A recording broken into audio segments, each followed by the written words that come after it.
This week I'll talk about Apple Search, page speed, Spotify, and disaster. And this is Trends on Thursdays, where I'll tell you about the trends I discussed with my clients this week.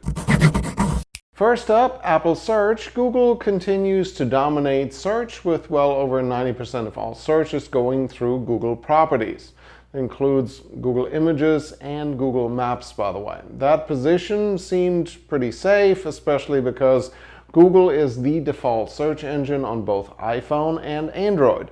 Trouble might be on the horizon as Apple is giving all indications that they're actually working on their own search engine.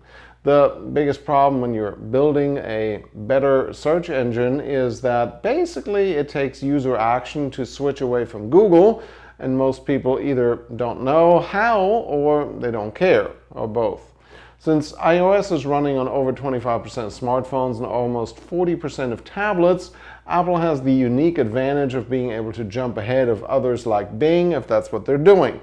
Not sure how legal that is, especially in Europe, but I digress. If Apple starts building a search engine, we certainly won't complain and start optimizing our sites for Apple Bot because it just makes sense and it will probably power Siri.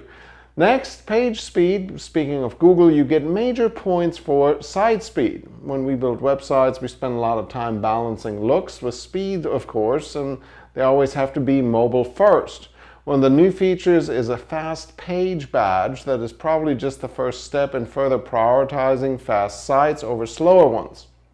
If you look at some of the magic that AMP, Accelerated Mobile Pages, and PWA, Progressive Web Apps, have to offer, it's almost like you're building for a whole new Web 3.0. I've tried a few projects on both and it introduces a whole new level of functionality and speed. If you think that mobile first isn't important, perhaps consider that even Facebook's new desktop design works flawless on mobile.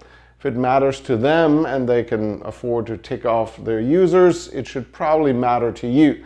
Next up, Spotify. Of all the music platforms, Spotify has been pretty innovative lately. They are doubling down on podcasts and they're working on making them easier to find. Podcast categories are super generic and it can sometimes be hard to find what you're looking for.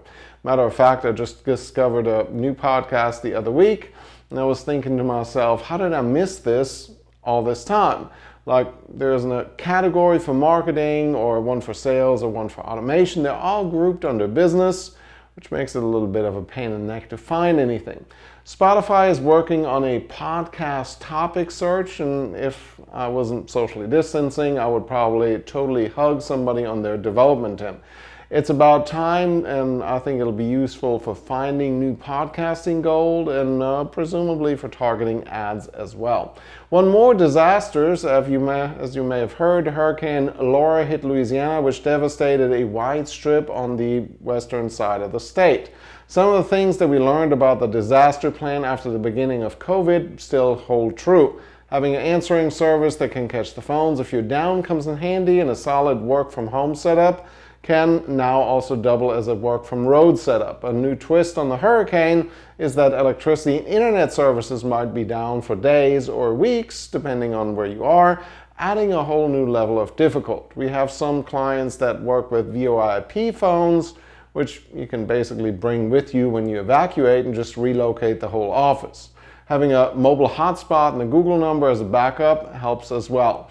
So what I'm saying is have a disaster plan and review it on a regular basis, like at least once or twice a year. Can your business relocate? Can it work remotely? Are your files, database, and emails in the cloud, or are they tied to a computer somewhere?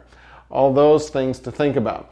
Anyways, we have power and internet back, and we're grateful for the thousands of workers that dropped everything they were doing and are still working on recovery down south. That's it for Trends on Thursdays, and of course I'll be back next week. Until then, I'm Tobias Wilhelm.